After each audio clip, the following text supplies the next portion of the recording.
Well, while many well-known local organizations stand to benefit from the city-approved distribution of the American Rescue Plan Act funds, some expressing their opposition to the budget plan. Those business owners set to receive no money from the distribution of millions of dollars say they felt left out of the process from start to finish. KQ2's Ron Johnson speaking to some of them. He has more tonight.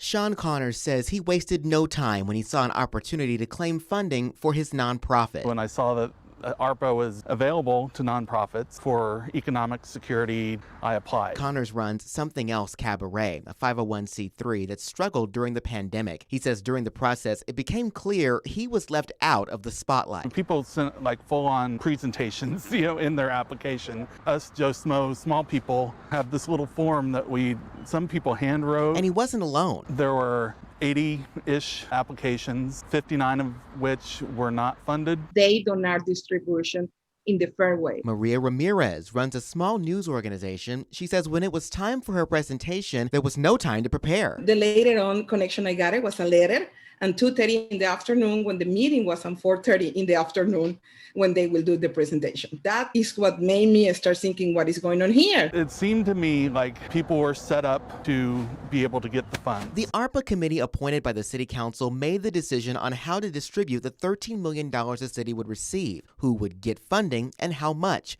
They said their focus was on community impact. We wanted to make recommendations that would create transformational change. They say their decision on who got funded was based on previous measures the government took in response to the pandemic's economic impact. We felt as if direct COVID relief had been addressed in prior federal government investments in the community. The committee wanted to focus on jobs, public safety, education, and a community appearance. But still, those who didn't receive funding say they feel their exclusion says their community was forgotten. This is now bigger than the money. Yeah. This is about the respect of 7% minimum of the population that will live here. With so much funding on the table, they feel their voice should be heard. I think everybody should have a seat at the table. Ron Johnson, KQ2 News.